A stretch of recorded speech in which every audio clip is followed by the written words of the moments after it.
monumento que se hizo pensando en que los extranjeros, que vinieron muchos de visita, tenían que atestiguar que México ya era un país moderno. Y en efecto tenía avances muy importantes, pero tenía esta deuda, esta asignatura pendiente con la inequidad, que era lo que de algún modo Madero quería a través de las acciones políticas que llevó a cabo. El momento del centenario, y bueno, México tiene una tradición conmemorativa impresionante. La independencia se empezó a conmemorar en 1812 y la revolución en 1911 ya la estábamos conmemorando.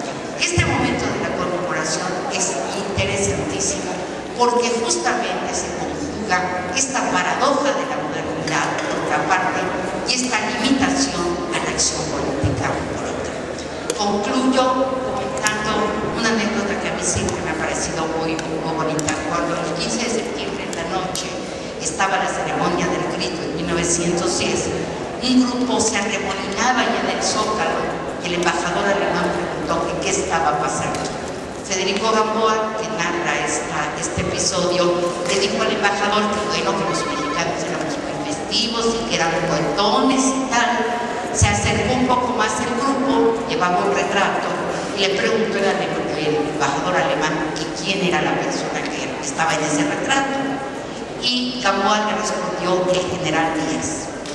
Claro, el embajador dijo, ¿con barbas? Y Gamboa le contestó, las usaba cuando estaba joven, ¿no?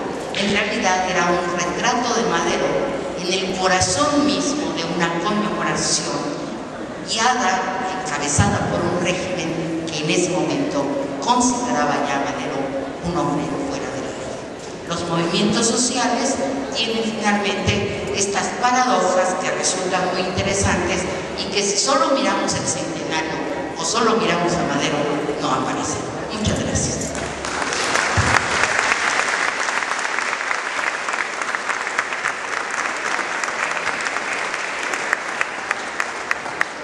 Bien, pues buenas tardes, muchas gracias por la invitación y espero no poder hablar en 15 minutos sobre más de 200 años. Realmente es muy difícil reducirlos. Y lo que sí me gustaría hablar es sobre el sentido de hablar sobre la historia. Es decir, ¿qué sentido tiene el 1810-2010? ¿Qué sentido tiene estudiar la historia?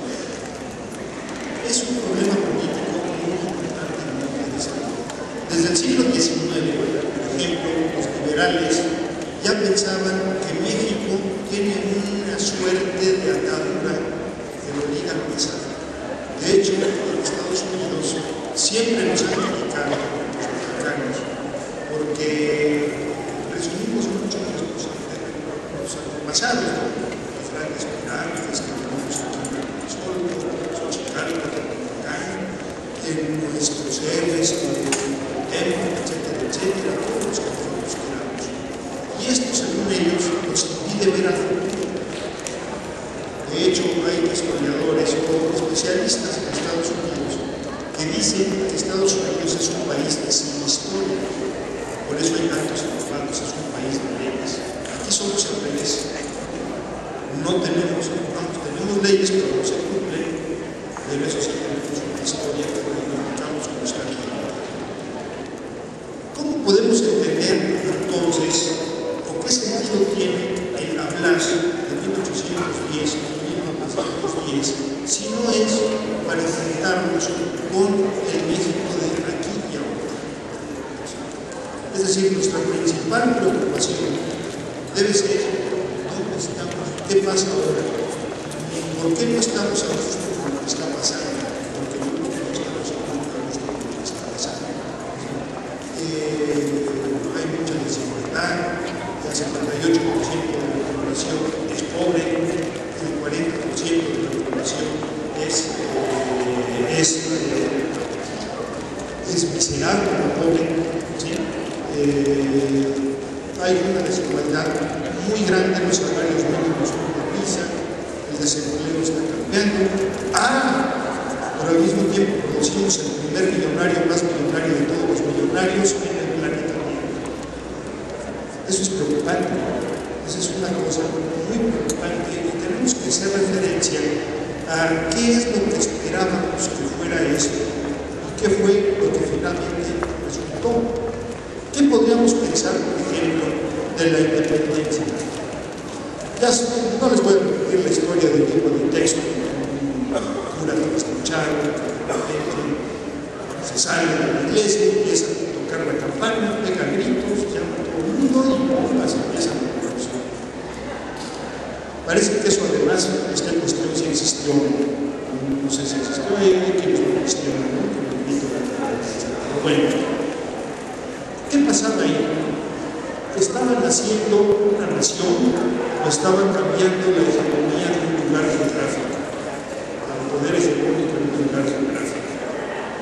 El nacionalismo de los mexicanos, la Virgen de Guadalupe, el orgullo de nuestro antepasado prehispánico, la mezcla entre lo indio y lo español, lo mestizo y demás, es invención fundamentalmente de los criollos. Ese es un nacionalismo criollo. La imagen de esta nación la inventan verdaderamente los nacidos aquí y que por esa razón son discriminados en el virreinato. No podían ser discriminados además porque habían nacido aquí. Entonces inventan una nacionalidad, inventan un nacionalismo. De repente se lanzan ¿a qué? A que ellos fueran los gobernantes. Simplemente. Hay paradojas muy grandes, ¿no? Cuando nos hablan incluso de la historia oficial de cura Hidalgo que implicaba, era paradójico en muchas cosas. Se prohibía la esclavitud, mucha. Desde el siglo XVI, la reina Isabel, la católica, había prohibido la esclavitud de los indios. Poco tiempo después el Papa da una bula papal en la cual en 1530 más o menos se decreta que los indios tienen alma, lo cual quiere decir que son seres humanos, lo cual quiere decir que no son susceptibles a ser esclavos. Entonces, ¿cómo el cura Hidalgo viene acá a abolir algo que hace 300 años estaba abolido? Pero bueno, después también reivindica Fernando VII. Eso me suena raro, no quiero ser independiente, pero voy al rey de España. Bueno, vamos a discutirlo con eso que nos presenta en la historia oficial. Continuamos con la historia oficial, pequeñas provocaciones nada más. 1821. Ahora nos dicen que tenemos 200 años de ser mexicanos. Oficialmente, en 1810 apenas empieza la lucha.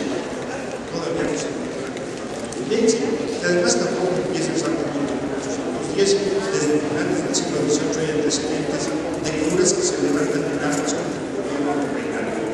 En fin, hablemos de 1810 como es el inicio. Culmina la historia oficial en 1821 con los tratados de ¿sí? Pues todavía nos faltan 11 años de ser independientes para festejar los 100 años de ser independientes. ¿Sí? Pero bueno, independientes, ¿cómo fue eso? Una gesta heroica, una lucha popular. Realmente a veces tenemos que pensar en la independencia no fue exactamente final. Fue una lucha más de élites que realmente tomaron pocos acontecimientos, como el siglo de Pau, los pies de Francia.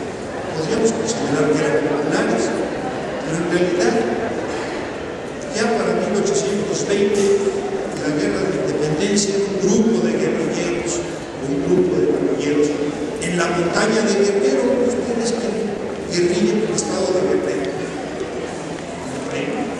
Estaban a salto de mar en la montaña y de repente el general del ejército realista se une a este guerrillero y entre los dos derrotan